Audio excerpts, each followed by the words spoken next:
방금 소개받은 한국자폐인사랑협회 CST 책임위원 김이경 지석연입니다. 반갑습니다. 반갑습니다.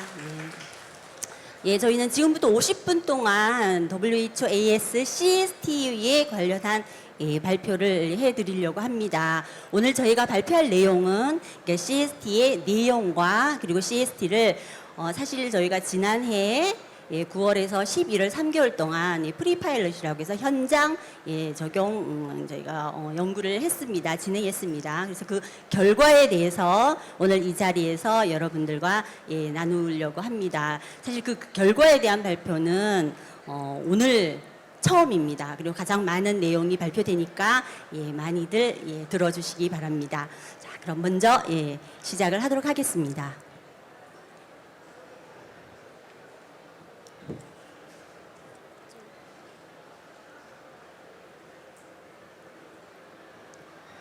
저희가 왜 CST를 이제 시작했는지에 대한 이야기를 조금 하려고 합니다.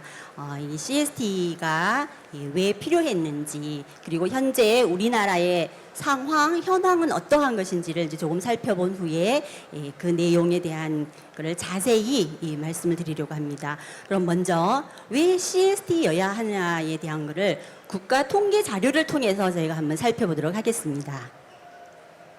그래프를 보시면 이제 물론 조사된 기간은 짧지만 약 10년 정도의 데이터를 보았을 때 우리나라에서의 발달 장애, 특히 주로 지적 장애와 자폐성 장애 인구는 대략적으로 이 정도의 인원수를 보이고 있습니다. 다음 슬라이드를 보시면 이 인구가 어느 정도 그래프로 그려졌을 때, 그래프로 그려졌을 때 약간 주춤했던 시기가 있고 증가했던 시기가 있다가 약간 줄어들었다가 최근 들어서 늘어나고 있습니다. 인구는 줄어들지만 지적장애나 발달장애 인구가 늘어나는 이유는 아마도 뭐 여러 가지 이유가 있겠지만 진단이 조금 더 정확해지고 그다음에 서비스를 조금 더 요구하는 그런 인구가 많기 때문이지 않을까 그런 추측을 해봅니다. 그래서 저희가 이제 CST를 이제 실행을 하고 있는데요. 프리파일럿에 참여한 부모님들을 대상으로 저희가 여쭤봤습니다. 어떻게, 왜 CST에 참여하시게 되셨습니까? 라고 여쭤봤더니 다음과 같은 대답들을 하셨습니다. 먼저 보시면 어떤 치료를 해야 하는데 거기에 갔더니 대기가 너무 길더라. 그래서 그 긴 대기 시간 동안 이거라도 더 들었으면 좋겠다라고 해서 이제 오신 분이 계시고요. 또 어떤 분은 치료 혹은 교육기관을 여기저기 많이 헤매어 다녔는데 그것이 과연 내 아이에게 그리고 내 양육에 어떠한 영향을 미치며 내가 그것으로 어떻게 아이랑 함께 살아갈 것인지에 대한 것들이 많이 고민이 되더라. 헤매다가 여기에 왔다라고 이제 이야기하신 분이 계셨고요. 또 한 분은 이 교육만, 그러니까 CST와 같은 부모 교육만 듣는데 반년이나 걸렸다라고 이야기하신 분이 계셨습니다. 그리고 또 마지막 이제 어떤 분이 이렇게 이야기하셨습니다. 우리는 몇 달을 기다리면서 돈도 많이 주고 예약해서 갔는데 그리고는 긴 한숨을 쉬시면서 너무 안타깝다. 그래서 결론은 대기가 너무 길더라라는 이제 이야기가 되셨습니다. 그래서 보통 우리가 이제 장애를 의심하거나 혹은 발견하게 되면 진단을 받으러 가게 되죠. 그래서 진단을 받으러 갈 때까지의 기간을 국가 통계 자료를 보면 물론 2013년도의 자료이긴 합니다. 시간이 꽤 지났죠. 그런데 이 이후에 장애 아동과 관련된 실태 조사가 현재 우리나라에는 없습니다. 그래서 이게 가장 최근의 조사입니다. 그 조사 결과를 보시면요. 장애를 발견하고 진단을 받기까지 걸린 시간이 전체 평균 26.39개월이 걸리더라라고 이제 이야기를 하고 있습니다. 그럼 이 기간 동안 우리는 무엇을 해야 할까요? 그리고 막상 또 진단을 받게 되면 이러한 어려움이 있다라는 이야기를 하셨습니다. 물론 이제 여기 나오는 수치상으로는 장애를 수용하는 것, 인정하는 것이 참으로 어려웠다라고 이제 이야기를 하시는데요. 저희의 CST와 관련해서 결과를 보면요. 아이에게 필요한 서비스나 정보를 어디서 얻어야 할지 잘 모르겠더라라는 대답이 굉장히 많습니다. 물론 현재는 진단을 받게 되면 병원에서 혹은 그 관련 기관에서 그 정보에 대한 걸 자세히 설명을 해주고 있는 것으로 알고 있습니다. 그러나 여전히 아직 많은 부분에 있어서 부모님들이 진단과 동시에 그 이후의 과정을 어떻게 진행할 것인지에 대한 어려움을 겪고 있는 걸로 저희들은 확인을 했습니다. 그래서 이 부분도 2018년입니다. 2018년 저희가 이제 9월에서 10월 11월 사이에 진행한 조사에서도 여쭤봤습니다. 진단을 받았습니다. 근데 뭔가 가장 어렵던가요? 라고 여쭈었더니요. 이렇게 말씀하셨어요. 양가에 이런 경우 없어서 받아들이기가 참 어렵다. 그리고 아이의 이러한 어려움을 양가 어느 쪽으로부터 이해받기 어려웠다라는 이야기를 하셨고요. 또 어떤 분은 뭔가 의심스러웠는데 그래서 빨리 받아려고 했는데 마음은 그렇지만 그게 내가 받아들이는 데까지는 많은 시간이 걸리더라라는 이야기를 하셨고요. 또 어떤 분은 이런 얘기를 하셨습니다. 자녀가 3분이신 분이었는데 첫째 아이가 어려움이 있었어요. 근데 셋째가 발달의 의심을 보이자 진단받는 것 자체가 두려웠다라는 이야기를 하셨습니다. 첫째 아이처럼 셋째 아이도 그렇게 될까봐 무서웠다라고 이야기를 하신 분도 계셨습니다. 이제 진단을 받았습니다. 그럼 우리는 이제 중재에 들어가게 되죠. 그래서 조기 중재에 재활 치료나 혹은 조기 교육들을 이제 받게 됩니다. 근데 재활이나 조기 교육을 받아야 하는데 왜 제때 받지 못하셨습니까? 라고 이제 여쭈었습니다. 그랬더니 어떤 것이 내 아이에게 맞는 것인지 적합한 것인지 내가 수용할 수 있는 것인지 나의 경제력에 맞는 것인지를 알기 어려웠다라는 이야기가 있었고요. 또 하나는 서비스의 대기자가 너무 많아서 적절한 시기에 바로 받는 것은 어려웠다라고 이제 이야기를 하셨습니다. 마찬가지로 2018년에 에서도 이제 그 결과가 나왔는데요. 이거는 우리 지승 선생님 이거 설명 좀 해주시죠. 다음 그 클릭 눌러주시면 지금 현재 우리나라에서 국가적으로 이런 지원 서비스를 하는 곳이 이제 많지 않은데 그 중에 한 곳인 서울시립어린이병원에서는 좀 종합적인 체계적인 서비스를 하고 있습니다. 진단부터 중재까지 대기 기간이 현재 전체적으로는 1, 2년 정도가 되고요. 행동치료 같은 경우는 약 3, 4년 정도의 대기가 필요합니다. 그리고 재활의학과에서도 마찬가지로 약 2, 3년 정도의 대기가 필요하고요. 그런 진단을 받고 난 이후에 서비스를 하기까지 약 2, 3년이 걸린다는 이런 통계를 알 수 있습니다. 또 한 가지 다음 슬라이드를 보면 저희들의 공급은 수요를 따라가지 못하고 있다는 거 한 가지랑 그 다음에 부모님들께 또 여쭤봤더니 현재 있는 프로그램들이 대부분 자폐성 장애 아동을 위한 경우가 좀 많다라고 이제 생각을 하시는 경향이 있는데 실제로는 또 많은 프로그램들이 지적장애, 그다음에 발달 지원에 대한 포괄적인 서비스를 하고 있는 경우가 있고 지금 잠깐 소개시켜드린 CST의 구체적인 내용에서는 발달 장애의 지적장애나 자폐성 장애에 조금 더 초점이 맞춰져 있는 프로그램입니다. 그리고 또 부모님들께서 여러 가지를 찾아보는데 진행이 잘 안 돼서 답답하다. 마찬가지로 요구에 비해서 해드릴 수 있는 서비스가 현재는 좀 제한적이다라는 것입니다. 또 분명히 좋아진 부분이 있는데 좋아진 만큼 이제 또 조금 새로운 어려움이 도달하죠. 말을 하면 거짓말을 하고 걸으면 넘어지잖아요. 그러니 동네에서 친구들과 잘 놀게 되지만 거기에서 일어나는 또 다른 어려움이 봉착을 했을 때 어떻게 하면 좋을까 이런 부분을 고민하고 계셨습니다. 그래서 이제 이러한 가족들에 대한 지원에 대한 2013년 요구조사입니다. 이제 연령별로 조금 나누어져 있는데요. 보시면 가장 많은 부분이 돌봄에 대한 지원이 되겠습니다. 물론 이제 경제적인 지원이 가장 많긴 하죠. 근데 CST와 관련해서 저희가 이제 보기에는 돌봄의 지원이 많이 필요하다 요구하고 계시다라는 것을 이제 알 수 있었고요. 그리고 치료교육 서비스, 재활치료나 아니면 특수교육과 관련한 서비스들도 그 요구가 상당히 있다라는 것을 확인할 수 있었습니다.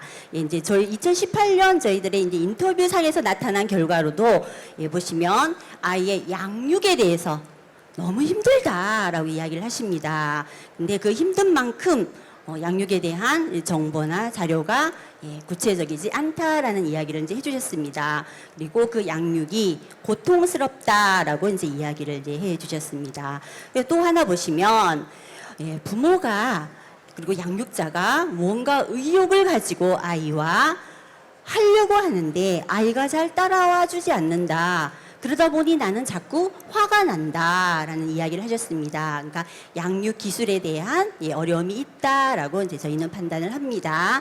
그다음에는 요거는 이제 이런 말씀도 해주셨어요. 전문기관 특히 이제 병의원과 이제 관련된 말씀들이었는데요.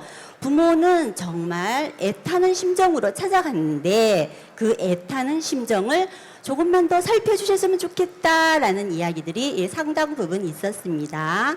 그 다음에는 이제 일을 하는 부모님들, 아까 앞전에 우리 말레이시아 발표에서도 우리가 잠깐 봤었는데요. 이제 일을 하는 부모님들은 일을 하기 때문에 내가 아이의 교육에 관여할 수 있는 시간이 넉넉하지가 못한다. 잠깐 수업하는 곳에 피드백을 받기는 하지만 그걸 가지고 집에 와서 가슴과 연계하기가 어렵다라는 말씀들이 있으셨습니다. 그래서 이제 저희는 우리나라에서 그럼 CST는 어디에 위치하면 좋을 것인지를 살펴보았습니다.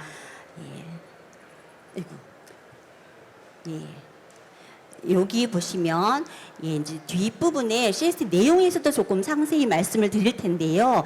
2세에서 9세, 그러니까 학년 전기까지를 저희는 이제 CST가 들어갈 수 있는 위치로 보고 있습니다. 사실 제가 이제 앞전 강의를 자꾸 말씀을 드리는데요. 학령기, 이제 특수학교든 일반 학교든 학령기가 접어들게 되면 그나마 지원되는 서비스가 꽤 있습니다. 우리나라도 마찬가지죠. 근데 학년기 이전에 제공되는 서비스가 굉장히 목마름이 많다라고 저도 생각을 합니다. 그래서 이 CST는 바로 그 학년 전기 들어가기 전까지의 단계에 필요한 어떤 프로그램이라고 이제 보시면 되겠습니다. 자, 그럼 지금부터는 WHO에서 CST의 내용에 대해서 조금 상세히 말씀드리도록 하겠습니다. 제가 그러면 알아서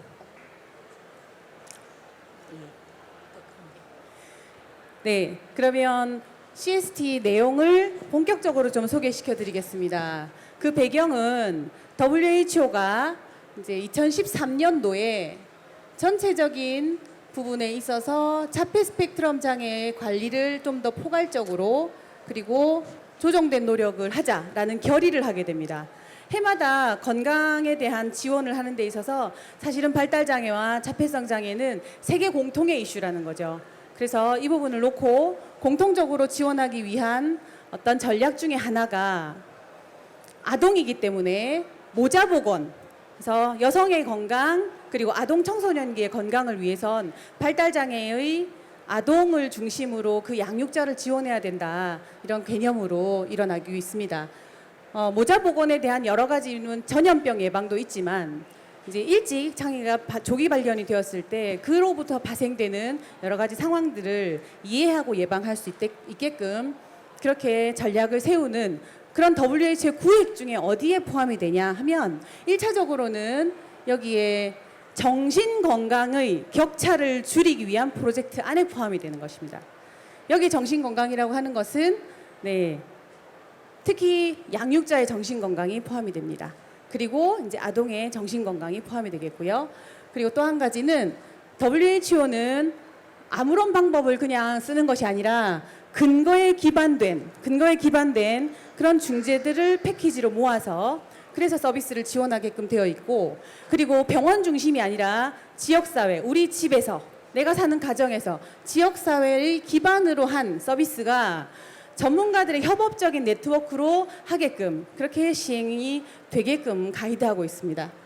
그리고 물론 CST는 2에서 9세까지 대상으로 조금 제한은 돼 있지만 전체적인 맥락 안에서는 조기 교육, 그다음에 양육, 그다음에 학교나 성인기까지 이어지는 과정 안에서 삶의 과정에서 일부분의 접근이 시행되고 그다음 연결되도록 이제 연속적인 연구를 하고 있습니다. 그리고 궁극적으로는 이 프로그램을 사용하게 되는 그 양육자에게 또 가족에게 역량을 강화하는데 초점을 두고 있습니다. 전문가 중심이 아닙니다, 사실은. 그래서 정신건강을 확대하고 그리고 지역에서 연결되는 1, 2차 보건의 서비스를 진행하는데 WHO가 전 세계를 대상으로 했을 때 전문가가 없는 곳이라고 하더라도 이 서비스가 진행이 될 수 있게끔 굉장히 많은 전문가들이 협력해서 이 프로그램을 만들고 이 프로그램 자체가 잘 시행되게끔 모니터링하는 방식을 갖고 있습니다. 그래서 여기에 있는 WHO의 홈페이지에 들어가면 지금 현재는 이 정신건강의 격차를 중재하는 부분에 있어서 2.0 버전으로 가이드가 소개되어 있고요. 여기에는 1부터 8까지 여러 단계가 있어요. 그 중에서 발달장애가 1 프로토콜 안에 들어가 있습니다. 제1의 발달장애 안에 여러 가지 방법들이 있는데 그 중에 2.8에 양육자에게 양육 기술을 전달하는 것이 발달장애 지원에 굉장히 중요하다라는 지침이 있습니다. 많은 지침들이 있고 그 중에 하나에 속해져 있다라는 설명입니다. 네.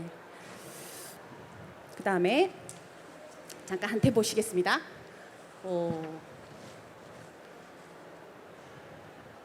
네. 제가 또 넘겨드려야 되는데. 예, 저희가 이제 이렇게 발표를 하는 이유는 보통 우리가 이 발표장이나 강연회장을 가면 강사가 혼자서 주르륵 강의를 하거나 아니면 이제 여러 사람이 하더라도 어느 영역을 나눠서 한 사람이 하고 끊어지고 또 하고 이제 그러한 강연들을 많이 보아왔습니다. 그래서 저희가 이제 CST라는 새로운 것을 시도하면서 발표도 우리 한번 새롭게 한번 해보자. 라고 해서 이렇게 한번 해봤습니다. 어떠신지 모르겠습니다. 마음에 드시는지요? 예. 자, 그럼 이어서 계속하도록 하겠습니다. 그래서 WHO CST를 정리를 하면요. 대상은 발달장애 및 발달지연 그리고 발달이 의심되는 아동을 포함합니다. 여기에서 장애 진단은 반드시 필요한 것은 아닙니다. 그리고 그 CST를 하게 되는 목적은 아동 발달을 모니터링을 하자라는 것과 그리고 아동과 가족의 정신 건강을 증진시키자 하는 것을 이제 목적으로 하고 있습니다. 그래서 CST는 양육 기술 훈련을 제공하고요. 그리고 지역 사회의 프로그램들을 통합하여 지원하는 일을 하게 됩니다. 그래서 발달장애 및 발달지연, 발달의심 아동과 양육자 및 그 가족의 치료 격차를 줄이고자 함입니다. 이제 치료 격차를 줄인다고 하는 것은요, 그러니까 충분한 경제적 지원이라든지 아니면 전문가 자원이 공급되는 경우가 있고 그러한 공급을 제공받지 못하는 경우가 있습니다. 그래서 그러한 격차를 줄이고자 함입니다. 그럼 CST가 만들어진 배경에 대해서 짧게 그리고 빠르게 제가 이제 설명을 드리도록 하겠습니다.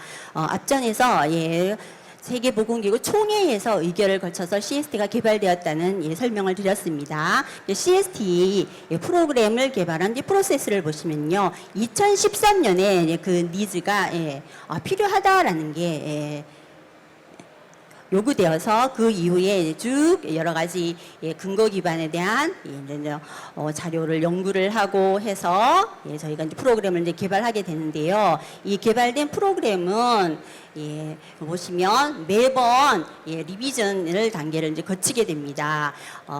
그래서 외부의 전문가 혹은 내부의 전문가 그리고 이들과 관련하여서 도움을 드리는 스테이크홀더들의 워크숍을 걸쳐서 계속적으로 이제 개발한 프로그램입니다. 현재 CST가 그럼 전 세계적으로 어느만큼 진행되고 있는지에 대한 것을 이제 살펴보도록 하겠습니다.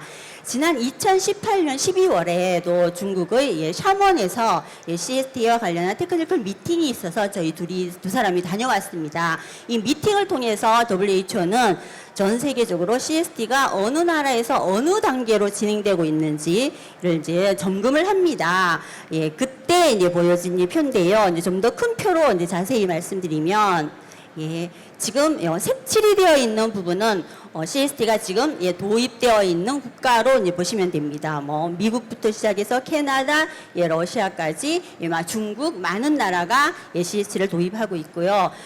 이제 색깔의 차이는 진행의 정도를 이야기를 합니다. 우리나라는 여기 보시면 현재 프리파일럿 단계까지 와 있습니다. 중국은 저희들보다 조금 더 앞서 있습니다. 이러한 약 41개국에서 진행이 되고 있습니다. 현재는 아마 올해 후반기에 또 미팅이 이루어지면 더 많은 나라에서 진행되고 있을 것으로 이제 예상이 됩니다.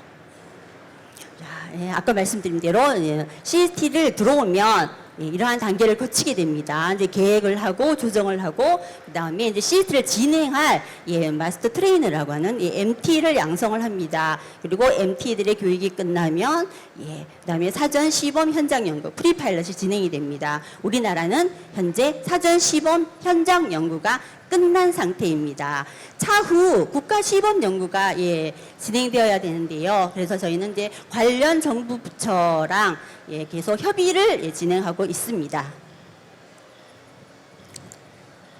네, 본격적으로 배경 다음에 내용을 설명드리면 다음과 같습니다. CST의 대상은 약 만 2에서 9세의 발달장애 및 발달지연 아동의 양육자가 해당이 됩니다. 양육자는 부모님만 해당되는 것은 아니고요. 양육에 관여되는 사람이면 누구나 해당이 되고요. 그리고 그 과정에서 진단이 필요하지 않고 의심된다라고 하면 대상자에 선정이 될 수 있고, 그 더불어서 1차 건강, 1차 의료라고 하는데요. 1차 건강 관리 제공자나 또는 보건 종사자나 전문가에게 추천받은 양육자가 조금 더 이 프로그램에 도입해서 효과가 있다 이렇게 되었기 때문에 이렇게 대상이 되어 있고요. 프로그램의 내용은 근거가 있는 것으로 확인된 것 중에 이제 이런 프로그램들의 내용들이 중재 방법들이 함께 참여하기 그리고 의사소통 촉진하기 이런 행동적 접근들을 기반으로 해서 이 프로그램은 이루어져 있습니다. 그리고 조금 더 보면 행동을 긍정적으로 촉진하기 위한 긍정적 양육 방법이고요. 그래서 궁극적으로는 문제 행동에 대한 관리가 이루어지는 방식으로 진행이 되어 있습니다. 그리고 부모님이 양육자가 스스로의 문제를 해결하는 방식, 이 내용이 구성이 되어 있고요. 프로그램은 9회기로 그룹 세션으로 이루어집니다. 양육자들이 함께 모여서 9회기를 진행하고 1회기는 약 2시간에서 2시간 30분 정도 주 1회 정도 진행을 하는 나라가 있고 2주마다 한 번씩 진행하는 나라가 있고 그렇게 이루어지고 있습니다. 그리고 3번의 개별적인 가정 방문이 반드시 필요합니다. 그래서 가정 방문을 허락해 주시는 그런 양육자에게 방문해서 허락을 하고요. 방문 자체는 약 1시간 반 정도의 방문으로 이루어집니다. 방금 말씀드렸던 내용을 조금 더 시각화하면 다음과 같습니다. 1일부터 9회기까지 이루어질 때 사전 방문, 중간 방문, 사후 방문을 통해서 이 양육 기술이 어떻게 자리 잡고 있는가에 대한 내용을 살피고요. 그리고 안에서는 전체적으로 아동의 참여와 유지, 그리고 놀이와 가정 생활에서의 루틴이 얼마나 잘 확립이 되는가, 그를 통해서 의사소통이 어떻게 촉진될 수 있는가, 그리고 그걸 통해서 결과적으로는 행동적인 부분이 어떻게 조절되고 있는지 살피고, 일상의 놀이나 가정의 루틴을 향상하기 위한 기술은 어떻게 배울 수 있을 것인가, 그리고 양육자가 스스로의 웰빙이라든지 문제 해결을 어떻게 하는가에 대한 부분으로 색깔과 이 횟수가 거의 같이 이루어지게 구성이 되어 있고요.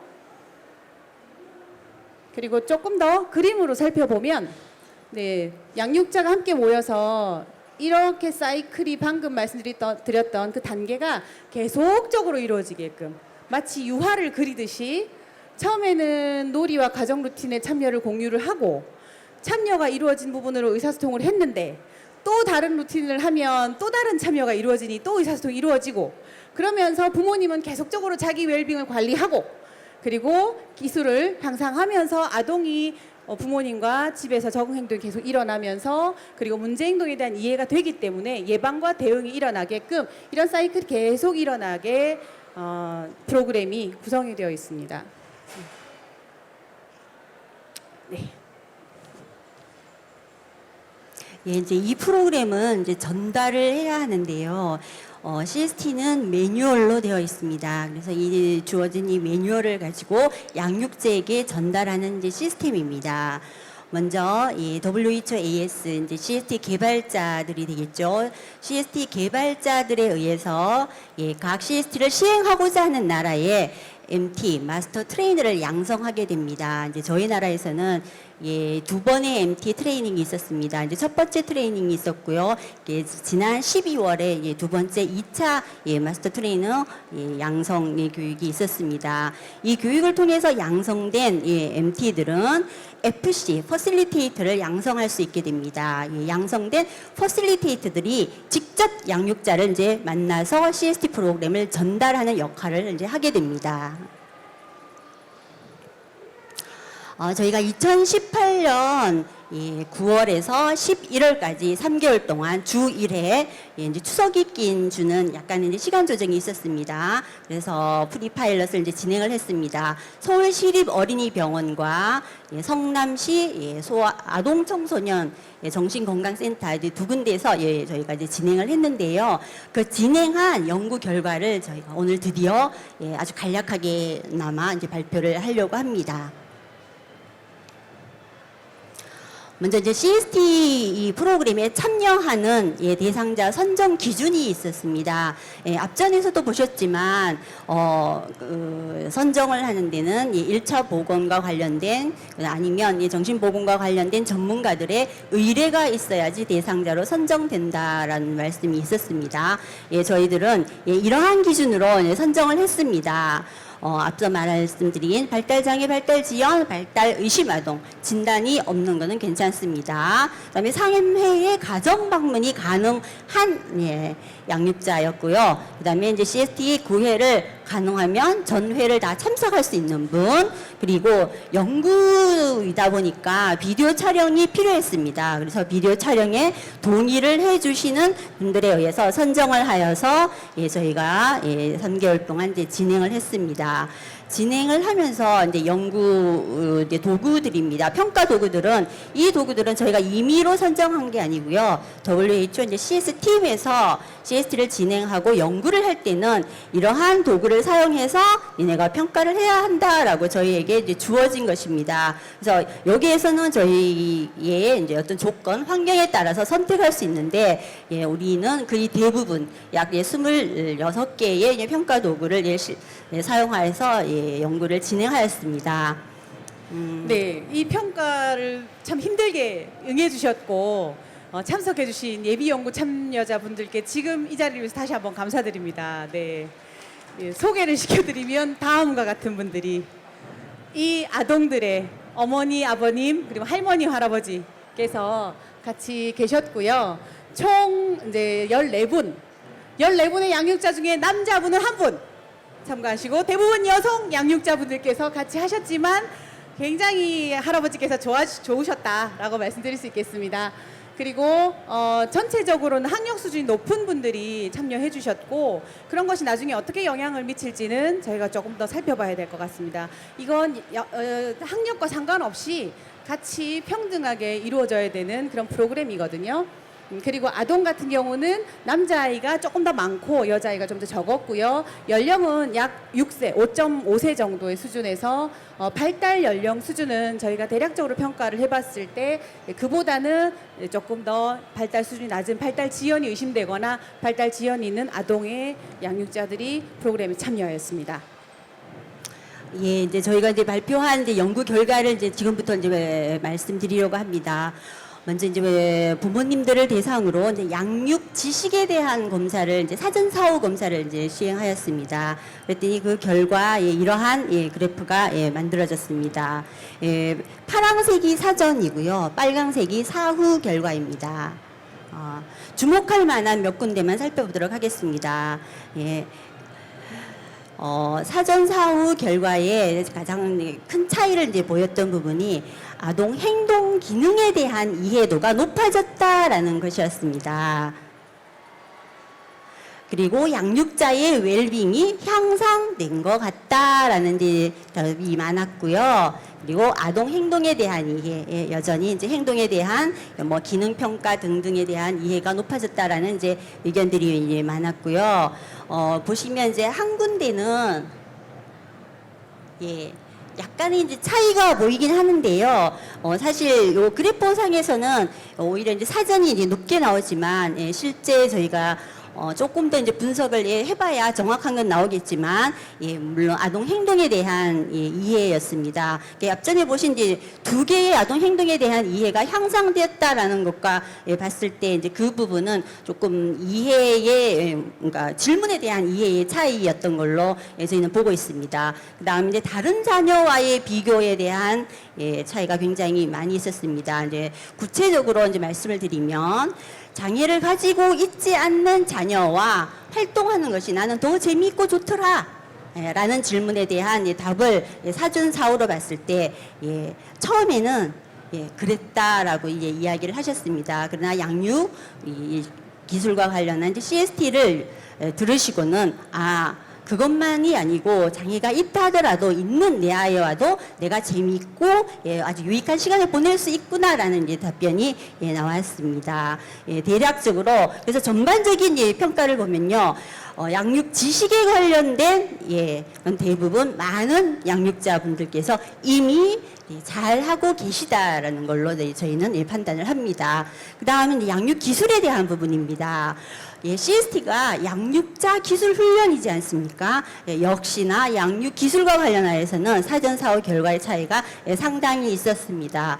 보시다시피 사후 상당히 향상된 것을 이제 볼 수 있습니다. 특히 어느 부분이 향상되었냐 보면 양육 전략입니다. 어떻게 내가 아이와 양육을 해야 될 것인지 이제 구체적인 부분을 알게 되었다라는 부분이 있었고요. 그 다음에는 양육에 대해서 자신감이 생겼다라는 부분입니다. 정말로 반가운 결과였습니다. 그리고 어떻게 의사소통을 해야 될지 그 기술에 대해서 내가 알게 되었다라는 부분이고요. 그 다음에 이 부분은 저희가 굉장히 물론 자신감을 가졌다라는 향상도를 보여서도 기뻤지만 가장 기뻤던 부분입니다. 내 아이의 양육에 대해서 내가 목표를 설정할 수 있게 되었다라는 부분입니다. 이 부분은 뒷부분에서 조금 더 설명을 드리도록 하겠습니다. 자, 그리고 세 번째로 스트레스에 대한 부분을 사전 사후 검사를 해봤습니다.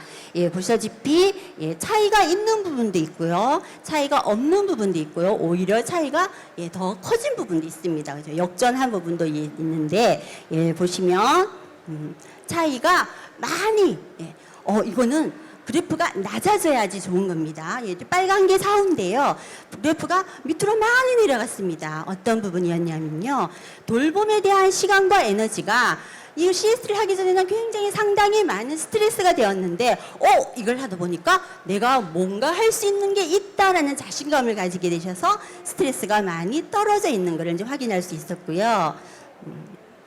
자, 근데 거꾸로 오히려 스트레스가 높아진 부분이 있습니다. 아이와의 밀착입니다. 이건 물론 수치상에 있어서는 이게 왜 역전이 됐지라고 생각할 수 있지만 결과를 자세히 보시면 저희는 반가운 일이기도 했습니다. 한편으로는요. 왜냐? 양육자 기술 훈련을 받고 여기서 배운 전략을 아이에게 적용하기 위해서 실행하기 위해서는 어떻게 될까요? 아이랑 관계가 돈독해야 됩니다. 밀착되어야 하죠. 그래서 물론 이것도 효과를 본 걸로 저희는 그렇게 판단을 합니다. 그리고 이제 마지막에 아이로부터 받는 스트레스가 상당했는데 많이 줄어들었다라는 결과가 나왔습니다. 네. 방금 김희경 선생님께서 소개해 주신 그 결과는 참여해 주신 양육자분들의 주관적인 체크리스트입니다. 주관적으로 차이가 있는 것이 사실 객관적으로도 확인이 되어야 이것이 근거가 있다, 아니면 필요한 서비스다라고 조금 더 공적인 서비스로 확인될 수 있겠죠. 저희에게는 스트레스를 심전도라든지 뇌파로 찍을 수는 없잖아요.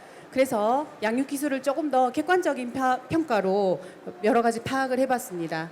그래서 여기에 있는 이 부분을 인터뷰를 하였고요. 그 다음에 목표 설정을 비교해 보았고, 그 다음에 놀이 기술을 관찰을 하였고, 아동과 어른의 상호작용을 이제 제3자가 이 그 연구에 참여한 저희가 객관적인 도구를 가지고 평가를 하였습니다. 그 평가를 한 근거는 다음과 같습니다. 이전에는 질병을 없애거나 문제를 없애는데 조금 더 의료적인 건강 접근이 있었다면, 이제 그러지 않고 삶이 건강해야 되고 웰빙하는 것이 사람이 좋게 사는 것이고 행복한 삶이 건강한 삶이다. 그 부분을 WHO가 강조하면서 만들어진 기준이 있습니다. 그것이 ICF라고 하는 것이고요. 이것은 2016년도에 사회보장정보원에서 번역을 마무리하고, 그 다음에 신라대학교의 이혜정 교수님이 다시 검토를 해서 공식적으로 WHO 홈페이지에 한글 버전으로 공유되어 있습니다. 여러분들께서 더 ICF 한글 하고 검색을 하시면 다 다운로드 받으실 수 있어요. 그래서 이것으로 인간의 건강이 무엇인가, 인간이 기능한다는 것이 무엇인가, 그리고 진짜 장애는 무엇일까, 이 분류를 WHO는 2001년도에 이것을 승인을 해서 공포를 하였고요. 한국에서는 2016년도에 이것이 공개되어 있습니다. 내용은 다음과 같아요. 예를 들면 방금 봤던 것처럼 사람을 질병을 가지고 얘기하지 않는 부분이 중요해야죠. 부모님들께 여쭤봤을 때 자녀를 얘기해 주세요. 그러면 우리 아이는 자폐가 2급이고요. 이 얘기 먼저 하시거든요. 이름 먼저 얘기해 주십시오. 그죠? 그런 것처럼 한 사람을 만났을 때 그 사람에 대해서 병원에서 진단을 내리는 건강 상태는 굉장히 중요해요. 그래서 제일 위에 있는 네모에는 자폐성 장애다라고 해서 병원에서 전 세계에 통일이 되는 어떤 코드를 같이 부여받습니다. 이로 인해서 진단을 받고요. 그러면 이런 경우에는 이 사람의 신체적인 기능은 다음과 같은 부분이 기능하거나 손상이 있다라는 것으로 장애의 개념을 잡아요. 그리고 또 한 가지는 이 사람이 일상생활에서 활동을 하는 데 있어서 활동을 잘하는 게 있고 활동에 제한이 있는 경우가 있다. 그리고 그 사람이 삶에서 가정이나 학교나 여러 사람하고 같이 사는 상황에서 얼마나 참여를 하고 있는가, 그 참여는 제약이 얼마나 있는가, 여기서 빨강색이 장애의 개념이에요. 그래서 이런 그냥 자폐성 장애라고 하는 부분은 의학적 진단인데, 그럼에도 불구하고 우리는 감각적 손상이 있다라고 볼 수도 있고, 그런데 루틴 과제는 굉장히 잘한다라고 할 수도 있거든요. 이것은 굉장히 역동적이고, 그리고 여기에 영향을 미치는 것은 그 사람이 사는 환경, 그리고 그 사람이 갖고 있는 개인적 특성이 영향을 줍니다. 그래서 이런 역동적인 모델을 ICF 모형이라고 하고요. 이 부분에 있어서 이 사람이 내적인 능력이 중요하기도 한데, 이 사람이 일상적으로 기능을 수행을 했더니 훨씬 더 건강해지더라라는 연구들이 있고, 거기에 굉장히 큰 영향을 주는 것은 환경이더라. 환경인데, 환경 중에서 가족이 큰 건 아니에요. 제도가 제일 중요해요. 제도가 제일 중요한데, 여기 CST는 이 부분에 자폐성 장애가 있는 사람의 이 활동에서 기능을 좀 더 향상하기 위해서는 가족 지원을 해야 되더라라는 겁니다. 그래서 가족에게 겨냥을 한 것이 CST 프로그램이고, 더불어서 이 부분이 자폐 성향이 있는 사람의 하나의 그림이라고 한다면, 이것을 양육자의 입장으로 보면 양육자가 건강 상태가 양호해야지, 양육자가 여기서 우울증이라는 그런 진단명이 내려지지 않는 상태를 예방해야 되지 않겠습니까? 그죠? 그런 맥락에서 WHO는 다음과 같이 상황을 파악을 해봤어요. 사람에게 타고난 능력이 있는데, 이 능력은 실제로 삶을 살아보니까 조금 더 능력보다는 높이 살 수 있더라는 거예요. 마이크를 가지면 들리죠? 그죠? 그런 것처럼 제가 타고난 목소리는 작지만 마이크를 썼더니 조금 더 능력이 올라가더라라는 부분으로 일상에서 환경적인 장벽보다는 환경적인 촉진 요인이 나의 삶의 능력을 더 올리더라라는 겁니다. 그런 부분에서 WHO가 방금 소개시켜드린 ICF에서 이 후다스라고 하는 평가 도구를 개발을 합니다. 그래서 이 도구를 저희가 사용을 했고요. 평균치를 내보면 다음과 같은 변화를 보입니다. 일상에서 자녀의 이해와 의사소통이 사전에 비하면 사후에 조금 더 염려를 덜하게 됐다. 아이고. 사전과 사후가 있는데 이 부분은 장애 정도가 어느 정도냐를 여쭤보는 것이기 때문에 사전보다는 사후가 조금 낮아지는 것에 대해서 저희가 이제 그러니까 좋은 거라고 보여져요. 걱정을 덜 하게 되시는데 여기서 이동이나 몸을 움직이는 거에 있어서는 사전보다 사후가 조금 더 걱정의 염려 정도가 올라갔어요. 그 이유는 발달 장애라고 생각을 하고 보았는데 사실은 어떤 운동 장애가 있었기 때문에 이 프로그램과 여러 시스템을 통해서 지원을 받으면서 자녀에게 있는 오해를 조금 더 풀어서 정확하게 이해했다라고 판단할 수 있어요. 발달장애인 경우는 굉장히 다양한 이유가 있기 때문에 정확한 진단을 하는 거나 정확한 상황을 아는 게 중요하거든요. 그래서 예를 들면 손에 떨림이 있는데 이 손에 떨림을 충동성이 있다고 볼 수는 없는 거라는 거죠. 그래서 그런 부분을 좀 더 정확하게 이해가 되셨던 부분이 있고요. 그 다음에 아동과 어른의 양육자 간의 상호작용 척도를 처음 방문했을 때는 부모님들이 거의 1점이라는 얘기는 바닥이라는 얘기예요. 왜냐하면 자녀가 힘들고 어렵거든요. 그러니 양육의 기술들을 처음에는 많이 갖지 못하시는 거예요. 그렇지만 양육 기술을 통해서 두 번째는 이런 부분이 조금씩 달라져요. 어떤 부분이냐면 아이를 양육하는 데 있어서 좋은 환경을 조정을 해야 되겠구나. 적당한 환경이요. 너무 많은 자극이 있거나 그러지 않은 것. 그리고 아이가 실제로 하고 있는 일상생활에 참여가 증진되게끔 부모님들이 양육자분들께서 좀 더 많은 기술을 배우셨고 적용하고 계셨어요. 그리고 그로 인해서 자연스럽게 문제행동 자체가 감소되는 양상을 보였습니다. 그리고 나면 문제행동에 대한 지식을 조금 더 받아들이고 이해하기가 좋았던 그런 부분이 있고요. 그 다음에 이것은 표준화된 평가 도구인데 실제로 두 사람 이상이 같이 무언가를 상호작용할 때 관찰하는 평가 도구인데 상호작용하는 동안에 1차적인 평가에서는 이 정도의 양육자로서의 상호작용을 보이신 분이 양육기술의 마지막에는 이만큼 원래 이 양육자는 이만큼의 상호작용을 보이시는 분이에요. 그런데 자녀에 대한 이해가 어렵고 양육기술이 어려울 때는 이 상호작용 기술이 양육자로서 떨어지는 거예요. 그걸 다시 회복시켜 드렸다라고 보여지고요. 이 연구 결과에 의하면 첫 번째와 두 번째의 수치가 0.3 정도가 달라지면 유의미하게 차이가 있다는 근거가 있는 평가 도구예요. 그래서 이거는 이제 타당도와 신뢰도가 확립이 돼 있는데 전체에 참여했던 14분의 평가를 했을 때 사전에 비해서 사후에 양육자로서의 양육 기술이 조금 더 올라갔다는 것을 알 수 있습니다. 그리고 이제 거의 마지막인데요. 구체적으로 수치로 증명이 된 내용을 이제 또 보았을 때 어떻게 달라졌는지는 써놓으신 그런 기술을 통해서 알 수 있었습니다. 처음 저희가 뵀을 때 자녀에 대한 목표는 아이가 책을 읽으면 좋겠다. 앉으면 좋겠다. 그 다음에 옷 입기와 신발 신기를 자립적으로 했으면 좋겠다. 예, 일상생활 자립은 만 12살 정도 되면 이제 하는데요. 그리고 한 가지에 집착 행동을 하지 않았으면 좋겠다. 이런 목표가 있는데 양육기술 훈련을 쭉 진행하면서 부모님이 이러시는 거죠. 내 목표가 정확하지 않았네요. 실천 가능하지 않았네요. 그러면서 점점 아주 구체화돼요. 내일 달성할 수 있을 만큼 아니면 이번 주에 달성할 수 있을 만큼 그런 시간이 약 9회기에서의 연습이었던 것 같아요. 그래서 양치를 하는 동안 칫솔을 5번 연속 문지르기 달성 가능했고요. 그리고 한쪽 신발을 정리하는 걸 보여주면 그 다음에 따라 정리하기.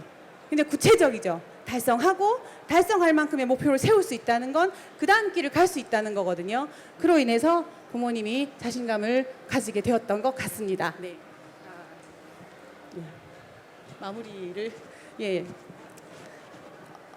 이 부분을 같이 하면서 사실은 김희경 선생님을 오래전부터 알아온 약간 전문가의 입장에서 이 프로그램을 하면서 저는 전문가로서 제가 더 많이 배웠던 그런 프로그램이었고요. 전문가는 양육자나 당사자를 통해서 성장한다는 것을 또한 배웠던 시간이었습니다. 이 프로그램이 가급적이면 조금 더 빨리 우리나라의 다수에게 필요하신 양육자에게 잘 전달이 될 수 있게끔 노력하실 거지요. 예. 노력하셨으면 좋겠습니다. 함께 네. 해 주십시오. 네, 이상입니다. 감사합니다. 예, 감사합니다. 수고하셨습니다.